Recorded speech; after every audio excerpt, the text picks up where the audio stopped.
The phone moved on the kitchen counter. Not rang, not buzzed, just enough to be noticed. Upstairs, my wife slept, steady, unguarded. The house held its breath. I didn't reach for the phone. I already knew who it was from. No name, no greeting, just a single dot, a placeholder, a signal, a reminder. I watched the screen go dark. Some messages aren't meant to be read. They exist only to let you know that something has crossed a line and is waiting for you to acknowledge it. I leaned against the counter and closed my eyes.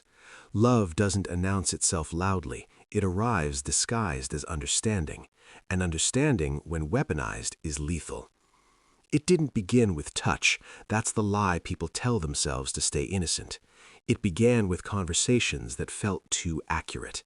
She asked questions no one else dared to ask, about regret, about control, about the quiet disappointments men never admit out loud. She listened the way surgeons do, without emotion, without interruption. She was my mother-in-law, a woman who had survived marriage by mastering observation, who knew how to make a man feel seen without offering him comfort. I told myself it was harmless, that proximity creates illusion, that attention can be mistaken for intimacy, but attention is never neutral. The first betrayal was internal.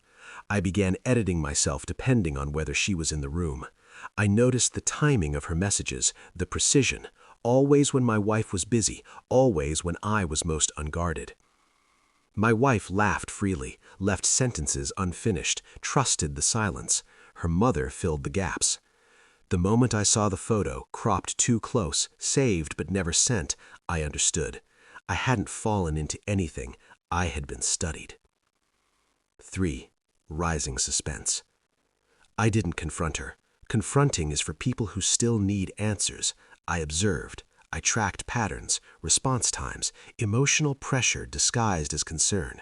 When I pulled away, she adjusted. Subtle guilt, carefully placed vulnerability, manipulation refined by decades. I accessed phone records under a practical excuse, found nothing explicit, nothing careless, everything intentional. She was cautious, so I became exact. Short replies, delayed responses, emotional neutrality. Her reaction was immediate, an unannounced visit. She sat across from me at the table, hands folded, eyes steady, measuring. She didn't ask how I was. She told me, "You've changed." I let the silence stretch. Silence forces people to speak honestly.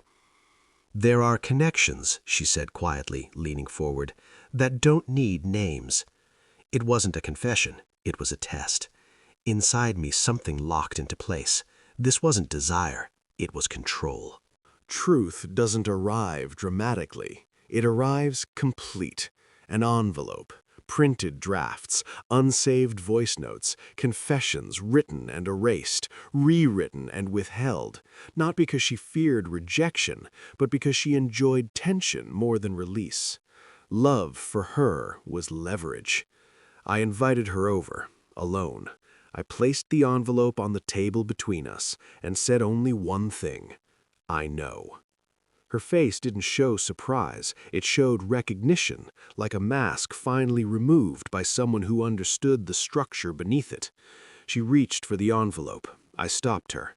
"You don't get to explain." "I never meant to." "I know." And I did. Intent matters more than action, and her intent had been consistent. I didn't raise my voice.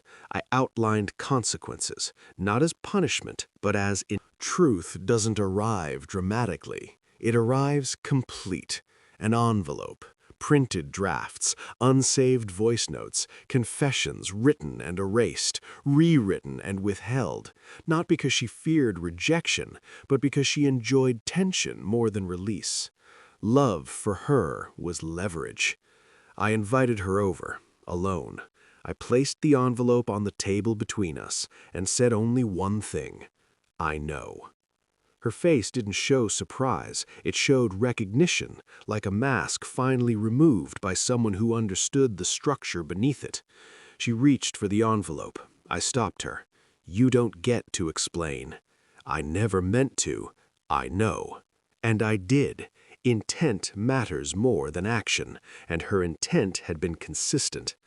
I didn't raise my voice. I outlined consequences, not as punishment, but as inevitability. I would withdraw, completely, quietly, publicly and privately.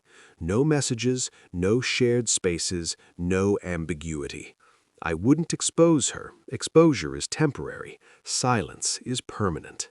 Every family gathering would remind her of what she almost controlled. Every conversation would echo with what she could no longer reach. "You felt it too," she said, desperate now. "You know you did." I stood. "That's the difference," I replied. I stopped. Her posture collapsed, not in grief, but in loss of power.